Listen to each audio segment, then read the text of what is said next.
Welcome back to my channel. ಹಿಂದಿನ ವಿಡಿಯೋದಲ್ಲಿ ಭಗವದ್ಗೀತೆಯ 9ನೆಯ ಅಧ್ಯಾಯದ ಶ್ಲೋಕ 6ರಿಂದ 10ರವರೆಗೆ ಹೇಳಿದ್ದೆವು.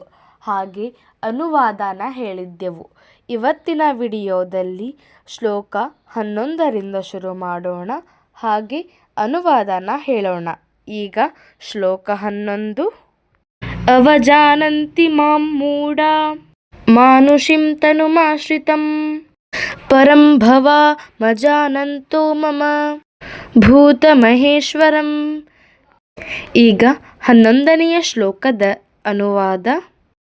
ಪಾರ್ಥ, ನಾನು ಮನುಷ್ಯ ರೂಪದಲ್ಲಿ ಇಳಿದು ಬಂದಾಗ ಮೂಢರು ನನ್ನನ್ನು ಅಪಹಾಸ್ಯ ಮಾಡುತ್ತಾರೆ. ಇರುವುದೆಲ್ಲದರ ಪ್ರಭು ನಾನೇ ಎಂಬ ನನ್ನ ಈ ದಿವ್ಯ ಪ್ರಕೃತಿಯು ಅವರಿಗೆ ತಿಳಿಯದು. ಈಗ ಶ್ಲೋಕ 12.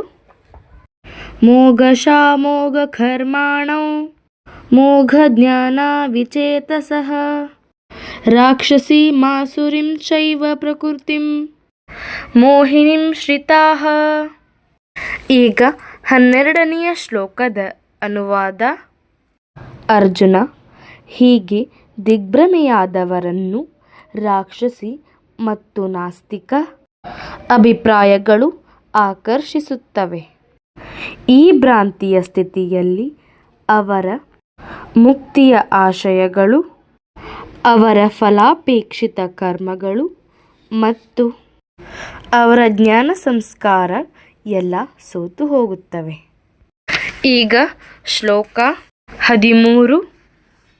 ಮಹಾತ್ಮಾನಸ್ತು ಮಾಂ ಪಾರ್ಥ ದೈವೀಂ ಪ್ರಕೃತಿಮಾಶ್ರಿತಃ ಭಜಂತ್ಯನನ್ನ ಮನಸೋ ಜ್ಞಾತ್ವಾ ಭೂತಾದಿಮವ್ಯಯಂ. ಈಗ 13ನೆಯ ಶ್ಲೋಕದ ಅನುವಾದ. ಪಾರ್ಥನೆ, ಭ್ರಾಂತಿಗೆ ಸಿಲುಕದ ಮಹಾತ್ಮರು ದೈವಿ ಪ್ರಕೃತಿಯ ರಕ್ಷಣೆಯಲ್ಲಿ ಇರುತ್ತಾರೆ. ಅವರಿಗೆ ನಾನು ಮೂಲನು ಅವ್ಯಯನೂ ಆದ ದೇವೋತ್ತಮ ಪರಮಪುರುಷನು ಎಂದು ಗೊತ್ತು.